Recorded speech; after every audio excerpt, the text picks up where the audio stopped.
ಬರ್ತಾ ಇತ್ತು. ಈಗ ಖಚಿತ ಮಾಹಿತಿ ಮೇರೆಗೆ ನೋಡಿ ಎಲ್ಲ ನಮ್ಮ ಸುರಕ್ಷಾ ಪಡೆಗಳು ಆ ಭಾಗಕ್ಕೆ ದಾಳಿ ಇಡ್ತಾ ಇದೆ. ಈಗ ಒಂದಲ್ಲ ಒಂದು ರೀತಿಯಲ್ಲಿ ಅವರನ್ನ ಮಟ್ಟ ಹಾಕುವಂತ ಪ್ರಯತ್ನಗಳಾಗ್ತಾ ಇದೆ. ಈ ಹಿಂದೆ ಕೂಡ ಪಾಕಿಸ್ತಾನ ಇಂತಹ ನಿರ್ಧಾರಗಳನ್ನು ಕೈಗೊಂಡಾಗ ಒಂದು ರೀತಿಯಲ್ಲಿ ಏರ್ ಸ್ಟ್ರೈಕ್ ಅನ್ನು ಮಾಡಲಾಗಿತ್ತು, ಒಳಗೆ ನುಗ್ಗಿ ಹೊಡೆಯುವಂತ ಪ್ರಯತ್ನಗಳಾಗಿತ್ತು. ಈಗಲೂ ಕೂಡ ಅಷ್ಟೇ ಜಮ್ಮು ಕಾಶ್ಮೀರದಲ್ಲಿ 370 ಸೆಕ್ಷನ್ ತೆಗೆದ ನಂತರ ಅಲ್ಲಿ ಜಮ್ಮು ಕಾಶ್ಮೀರ ಮತ್ತು ಲಡಾಖ್ ಎರಡು ರಾಜ್ಯಗಳ ರೀತಿಯಲ್ಲಿ ಮಾಡಿ ಅದನ್ನ ಕೇಂದ್ರಾಡಳಿತ ಪ್ರದೇಶವನ್ನಾಗಿ ಮಾಡಲಾಗಿತ್ತು.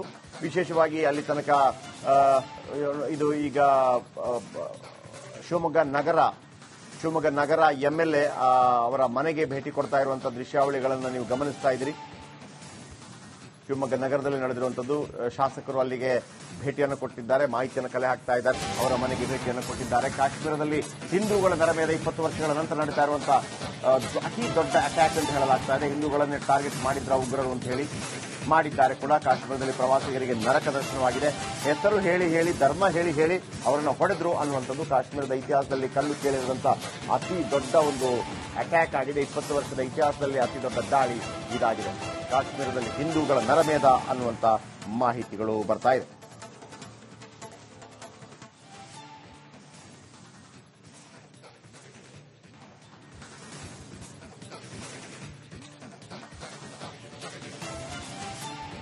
ಇದು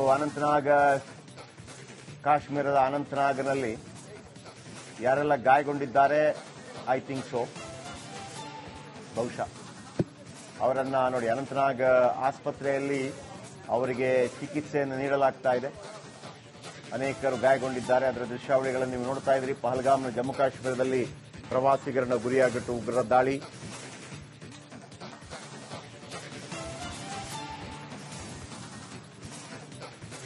ಓಕೆ, ಮಂಜುನಾಥ್ ಪತ್ನಿಯವರು ನಮ್ಮ ಜೊತೆ ರಿಪಬ್ಲಿಕ್ ಕನ್ನಡ ಜೊತೆ ಮಾತನಾಡಿದಂತ ಕೆಲವು ಮಾಹಿತಿಗಳನ್ನು ನಿಮ್ಮ ಮುಂದೆ ಮತ್ತೊಮ್ಮೆ ಹಂಚಿಕೊಳ್ತಾ ಇದ್ದೀವಿ ನೋಡಿ. ಮೇಲ್ಗಡೆ ಒಂದು ಸ್ಪಾಟ್ ಇದೆ, ಮಿನಿ ಸ್ವಿಟ್ಜರ್ಲೆಂಡ್ ಅಂತ. ಅಲ್ಲಿ ಕುದುರೆಯಲ್ಲಿ ಹೋಗ್ಬೇಕು, ಅಲ್ಲಿ ಹೋಗಿ ಇಳಿದ್ವಿ. ಜಸ್ಟ್ 5 ಮಿನಿಟ್ಸ್ ಆಗಿತ್ತು. ಸ್ನಾಕ್ಸ್ ತಗೊಳ್ಳೋಣ ಅಂತ ಹೋದ್ವಿ.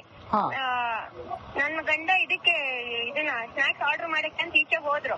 ಅಷ್ಟೊತ್ತಿಗೆ ಗುಂಡಿನ ಸೌಂಡ್ ತರ ಕೇಳಿಸ್ತು. ನಾವೇನ್ ಅನ್ಕೊಂಡ್ವಿ ಆರ್ಮಿದೇನೋ ಇದಾಗ್ತಿದೆ ಅಂತ. ಅದ್ ನೋಡಿದ್ರೆ ನನ್ ಫೋನ್ ಟೆರರಿಸ್ಟ್ ಅಟ್ಯಾಕ್. ನಾನು ತಿರುಗಿ ನೋಡ್ತೀನಿ, ನನ್ ಗಂಡ ಆರ್ಡರ್ ಮಾಡ್ತಿದ್ರಲ್ಲ, ಹಿಂಗೆ ರಕ್ತದ ಮಡವಲ್ ಬಿದ್ದಿದ್ರು ಸರ್. ಆಯ್ತಾ, ನೀವ್ ಯಾರ್ಯಾರು ಹೋಗಿದ್ರು? ನಾನು ನನ್ ಗಂಡ ಮಗ ಸರ್. ಆಮೇಲೆ ಪ್ಲೀಸ್ ನಾನು ಒಂಚೂರು ಫೋನ್ ಚಾರ್ಜ್ ಹೋಗ್ತಾ ಇದೆ ಸರ್. ನೀವು ಈಗ ಅಲ್ಲೇ ಇದ್ದೀರಾ ಮೇಡಮ್? ಅಲ್ಲೇ ಇದೀವಿ, ಹಾಸ್ಪಿಟಲ್ ಅಲ್ಲಿ ಇದೀವಿ. ನಾನು ನನ್ ಮಗ ಆರಾಮಿದೀವಿ, ನಮಗೇನಾಗಿಲ್ಲ. ನಮ್ ಕಡೆಯವ್ರು ಯಾರು ಇದಾರೆ ಮೇಡಮ್ ಕರ್ನಾಟಕದವರಲ್ಲಿ ನಿಮ್ಮ ಹತ್ರ? ಕರ್ನಾಟಕದವ್ರು ಇಲ್ಲಿ ಇವರು ಸಾಗರದವ್ರೊಬ್ರು ಇದಾರೆ. ಯಾವಾಗ ಹೋಗಿದ್ದು ಮೇಡಮ್ ನೀವು? ನಾವು 19th ಹೋಗಿದ್ದು ಸರ್. ಓಕೆ. ಇವತ್ತು ಪ್ಲಾನ್ ಇತ್ತ ಮೇಡಮ್ ಇವತ್ತು ಬರೋದು? ಇಲ್ಲ, ನಾವು 24th ಬರೋದು. ಇಲ್ಲಿ ಶಿವಮೊಗ್ಗದಲ್ಲಿ ಎಲ್ಲಿ ಮೇಡಮ್ ಮನೆ? ಆಮೇಲೆ ಮೇಡಮ್ ಶಿವಮೊಗ್ಗದಲ್ಲಿ ಮನೆಯಲ್ಲಿ ಏನಾಯ್ತು ಮೇಡಮ್? ಸರ್ ಪಹಲ್ಗಾಮ್ ಅಂತ ಅಲ್ಲಿಗೆ ಹೋಗಿದ್ವಿ. ಅಲ್ಲಿ ಮೇಲ್ಗಡೆ ಒಂದು ಸ್ಪಾಟ್ ಇದೆ, ಮಿನಿ ಸ್ವಿಟ್ಜರ್ಲೆಂಡ್ ಅಂತ. ಅಲ್ಲಿ ಕುದುರೆಯಲ್ಲಿ ಹೋಗ್ಬೇಕು, ಅಲ್ಲಿ ಹೋಗಿ ಇಳಿದ್ವಿ. ಜಸ್ಟ್ 5 ಮಿನಿಟ್ಸ್ ಆಗಿತ್ತು. ಸ್ನಾಕ್ಸ್ ತಗೊಳ್ಳೋಣ ಅಂತ ಹೋದ್ವಿ. ನನ್ನ ಗಂಡ ಇದನ್ನ ಸ್ನಾಕ್ಸ್ ಆರ್ಡರ್ ಮಾಡಕ್ಕೆ ಅಂತ ಈಚೆ ಹೋದ್ರು. ಅಷ್ಟೊತ್ತಿಗೆ ಗುಂಡಿನ ಸೌಂಡ್ ತರ ಕೇಳಿಸ್ತು. ನಾವೇನ್ ಅನ್ಕೊಂಡ್ವಿ ಆರ್ಮಿದೇನೋ ಇದಾಗ್ತಿದೆ ಅಂತ. ಅದ್ ನೋಡಿದ್ರೆ ನನ್ ಫೋನ್ ಟೆರರಿಸ್ಟ್ ಅಟ್ಯಾಕ್. ನಾನು ತಿರುಗಿ ನೋಡ್ತೀನಿ, ನನ್ ಗಂಡ ಆರ್ಡರ್ ಮಾಡ್ತಿದ್ರಲ್ಲ, ಹಿಂಗೆ ರಕ್ತದ ಮಡವಲ್ ಬಿದ್ದಿದ್ರು ಸರ್. ಆಯ್ತಾ, ನೀವ್ ಯಾರ್ಯಾರು ಹೋಗಿದ್ರು? ನಾನು ನನ್ ಗಂಡ ಮಗ ಸರ್. ಆಮೇಲೆ ಪ್ಲೀಸ್ ನಾನು ಒಂಚೂರು ಫೋನ್ ಚಾರ್ಜ್ ಹೋಗ್ತಾ ಇದೆ ಸರ್. ನೀವು ಈಗ ಅಲ್ಲೇ ಇದ್ದೀರಾ ಮೇಡಮ್? ಅಲ್ಲೇ ಇದೀವಿ, ಹಾಸ್ಪಿಟಲ್ ಅಲ್ಲಿ ಇದೀವಿ. ನಾನು ನನ್ ಮಗ ಆರಾಮಿದೀವಿ, ನಮಗೇನಾಗಿಲ್ಲ. ನಮ್ ಕಡೆಯವ್ರು ಯಾರು ಇದಾರೆ ಮೇಡಮ್ ಕರ್ನಾಟಕದವರಲ್ಲಿ ನಿಮ್ಮ ಹತ್ರ? ಕರ್ನಾಟಕದವ್ರು ಇಲ್ಲಿ ಇವರು ಸಾಗರದವ್ರೊಬ್ರು ಇದಾರೆ. ಯಾವಾಗ ಹೋಗಿದ್ದು ಮೇಡಮ್ ನೀವು? ನಾವು 19th ಹೋಗಿದ್ದು ಸರ್. ಓಕೆ. ಇವತ್ತು ಪ್ಲಾನ್ ಇತ್ತ ಮೇಡಮ್ ಇವತ್ತು ಬರೋದು?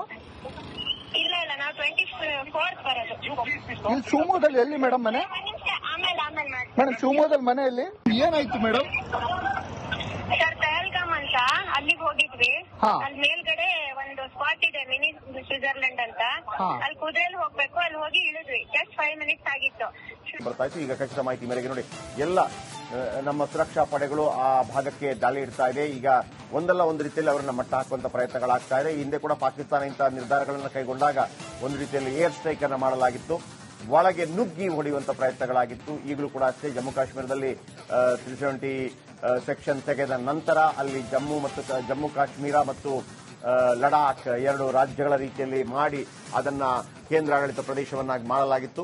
ವಿಶೇಷವಾಗಿ ಅಲ್ಲಿ ತನಕ ಇದು ಈಗ ಶಿವಮೊಗ್ಗ ನಗರ ಎಂಎಲ್ಎ ಅವರ ಮನೆಗೆ ಭೇಟಿ ಕೊಡ್ತಾ ಇರುವಂತಹ ದೃಶ್ಯಾವಳಿಗಳನ್ನು ನೀವು ಗಮನಿಸ್ತಾ ಇದ್ದೀರಿ.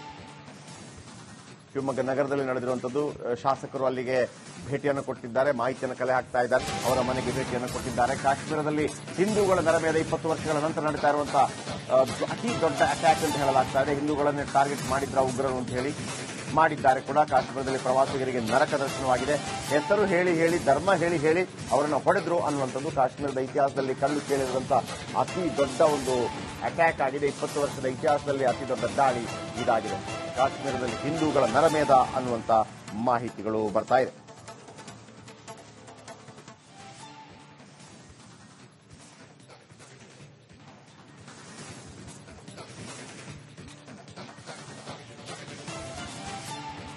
ಇದು ಕಾಶ್ಮೀರದ ಅನಂತನಾಗ್ನಲ್ಲಿ ಯಾರೆಲ್ಲ ಗಾಯಗೊಂಡಿದ್ದಾರೆ, ಐ ಥಿಂಕ್ ಸೋ, ಬಹುಶಃ ಅವರನ್ನ ನೋಡಿ ಅನಂತನಾಗ್ ಆಸ್ಪತ್ರೆಯಲ್ಲಿ ಅವರಿಗೆ ಚಿಕಿತ್ಸೆಯನ್ನು ನೀಡಲಾಗ್ತಾ ಇದೆ. ಅನೇಕರು ಗಾಯಗೊಂಡಿದ್ದಾರೆ. ಅದರ ದೃಶ್ಯಾವಳಿಗಳನ್ನು ನೀವು ನೋಡ್ತಾ ಇದ್ರಿ. ಪಹಲ್ಗಾಮ್ನ ಜಮ್ಮು ಕಾಶ್ಮೀರದಲ್ಲಿ ಪ್ರವಾಸಿಗರನ್ನ ಗುರಿಯಾಗಿಟ್ಟು ಉಗ್ರರ ದಾಳಿ.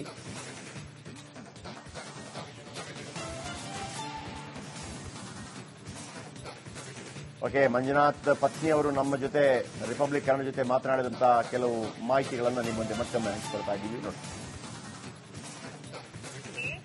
ಮೇಲ್ಗಡೆ ಒಂದು ಸ್ಪಾಟ್ ಇದೆ, ಮಿನಿ ಸ್ವಿಟ್ಜರ್ಲೆಂಡ್ ಅಂತ. ಅಲ್ಲಿ ಕುದುರೆಯಲ್ಲಿ ಹೋಗ್ಬೇಕು. ಅಲ್ಲಿ ಹೋಗಿ ಇಳಿದ್ವಿ. ಜಸ್ಟ್ 5 ಮಿನಿಟ್ಸ್ ಆಗಿತ್ತು. ಸ್ನಾಕ್ಸ್ ತಗೊಳ್ಳೋಣ ಅಂತ ಹೋದ್ವಿ. ನನ್ನ ಗಂಡ ಇದನ್ನ ಸ್ನಾಕ್ಸ್ ಆರ್ಡರ್ ಮಾಡಕ್ಕೆ ಅಂತ ಈಚೆ ಹೋದ್ರು. ಅಷ್ಟೊತ್ತಿಗೆ ಗುಂಡಿನ ಸೌಂಡ್ ತರ ಕೇಳಿಸ್ತು. ನಾವೇನ್ ಅನ್ಕೊಂಡ್ವಿ ಆರ್ಮಿದೇನೋ ಇದಾಗ್ತಿದೆ ಅಂತ. ಅದ್ ನೋಡಿದ್ರೆ ನನ್ ಫೋನ್ ಟೆರರಿಸ್ಟ್ ಅಟ್ಯಾಕ್. ನಾನು ತಿರುಗಿ ನೋಡ್ತೀನಿ, ನನ್ ಗಂಡ ಆರ್ಡರ್ ಮಾಡ್ತಿದ್ರಲ್ಲ, ಹಿಂಗೆ ರಕ್ತದ ಮಡುವಲ್ಲಿ ಬಿದ್ದಿದ್ರು ಸರ್. ಆಯ್ತಾ, ನಾನು ನನ್ ಗಂಡ ಮಗ ಸರ್. ಆಮೇಲೆ ಪ್ಲೀಸ್ ನಾನು ಒಂಚೂರು ಫೋನ್ ಚಾರ್ಜ್ ಹೋಗ್ತಾ ಇದೆ ಸರ್. ನೀವು ಈಗ ಅಲ್ಲೇ ಇದ್ದೀರಾ ಮೇಡಮ್? ಅಲ್ಲೇ ಇದೀವಿ, ಹಾಸ್ಪಿಟಲ್ ಅಲ್ಲಿ ಇದೀವಿ. ನಾನು ನನ್ ಮಗ ಆರಾಮಿದೀವಿ, ನಮಗೇನಾಗಿಲ್ಲ. ನಮ್ ಕಡೆಯವ್ರು ಯಾರು ಇದಾರೆ ಮೇಡಮ್ ಕರ್ನಾಟಕದವರಲ್ಲಿ ನಿಮ್ಮ ಹತ್ರ? ಕರ್ನಾಟಕದವ್ರು ಇಲ್ಲಿ ಇವರು ಸಾಗರದವ್ರೊಬ್ರು ಇದಾರೆ. ಯಾವಾಗ ಹೋಗಿದ್ದು ಮೇಡಮ್ ನೀವು? ನಾವು 19th ಹೋಗಿದ್ದು ಸರ್. ಓಕೆ. ಇವತ್ತು ಪ್ಲಾನ್ ಇತ್ತಾ ಮೇಡಮ್ ಇವತ್ತು ಬರೋದು? ಇಲ್ಲ, ನಾವು 24th ಬರೋದು. ಇಲ್ಲಿ ಶಿವಮೊಗ್ಗದಲ್ಲಿ ಎಲ್ಲಿ ಮೇಡಮ್ ಮನೆ? ಆಮೇಲೆ ಮೇಡಮ್ ಶಿವಮೊಗ್ಗದಲ್ಲಿ ಮನೆಯಲ್ಲಿ ಏನಾಯ್ತು ಮೇಡಮ್? ಸರ್, ಪಹಲ್ಗಾಮ್ ಅಂತ ಅಲ್ಲಿಗೆ ಹೋಗಿದ್ವಿ. ಅಲ್ಲಿ ಮೇಲ್ಗಡೆ ಒಂದು ಸ್ಪಾಟ್ ಇದೆ, ಮಿನಿ ಸ್ವಿಟ್ಜರ್ಲೆಂಡ್ ಅಂತ. ಅಲ್ಲಿ ಕುದುರೆಯಲ್ಲಿ ಹೋಗ್ಬೇಕು. ಅಲ್ಲಿ ಹೋಗಿ ಇಳಿದ್ವಿ. ಜಸ್ಟ್ 5 ಮಿನಿಟ್ಸ್ ಆಗಿತ್ತು. ಸ್ನಾಕ್ಸ್ ತಗೊಳ್ಳೋಣ ಅಂತ ಹೋದ್ವಿ.